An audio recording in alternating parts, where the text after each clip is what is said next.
경건한 신앙인에 관하여 두 번째, 경건한 신앙인은 하나님의 현존에 대한 깨달음으로 사로잡혀 있다.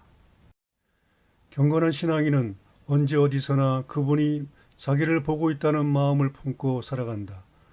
그는 하나님의 자비가 방대한 원형의 공간처럼 자신을 감싸고 있다고 느낀다.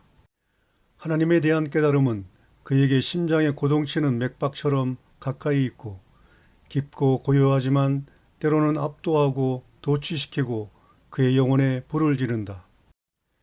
경건한 신앙인의 삶은 너무나도 하나님과 얽혀 있어서 그의 가슴이 마치 하나님의 손에 잡혀 있는 물잔처럼 출렁거리며 넘쳐나는 일이 생긴다. 하나님의 임재는 공간을 채우고 있는 공기처럼 언제나 몸속으로 들어오는데 사람이 자기가 호흡을 하고 있다는 사실을 알든지 모르든지 관계없이 숨을 쉬듯이 그렇게 들어온다. 창조주에 대한 경건한 신앙인의 사랑은 피조물에 대한 사랑을 배척하지 않는다.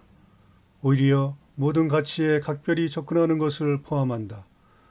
모든 사물들 앞에 하나님이 계시고 그 모든 것들의 가치는 그분을 통해서 보여진다.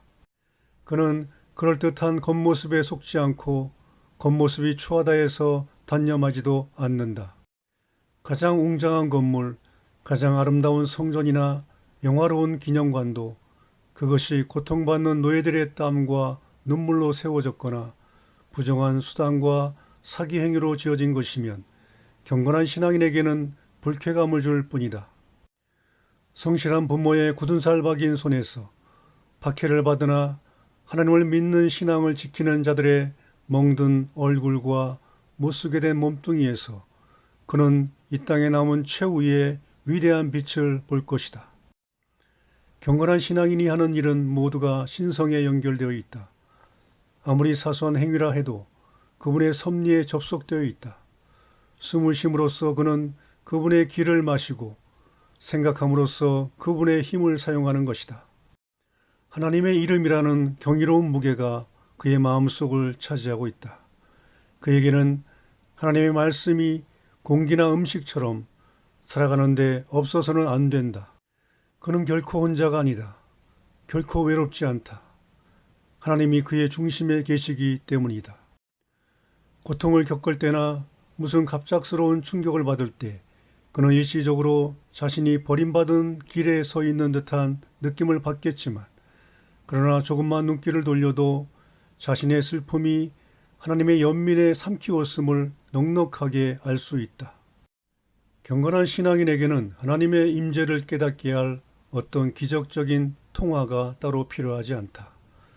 그분의 임재의 의미와 호소를 깨우쳐줄 어떤 특별한 계기가 따로 필요하지도 않다. 그의 의식세계에서는 어떤 격심한 변동에 의해서 잠시 그분의 임재를 망각하고 넘어가는 수가 있지만 그러나 그것이 아주 지워져 버리는 법은 없다.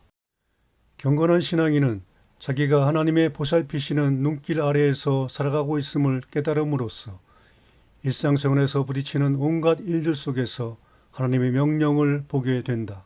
그는 언제나 이런 마음가짐으로 먹고 마시고 일하고 놀이하고 말하고 생각한다. 경건한 삶이란 하나님의 임재와 더불어 조화를 이루며 사는 삶이기 때문이다. 경건한 신앙인은 모든 사람이 지니고 있는 존엄성을 잘 알고 있으며 무생물일지라도 남에게 양도할 수 없는 품고 있는 영적인 가치들이 있음을 간과하지 않는다.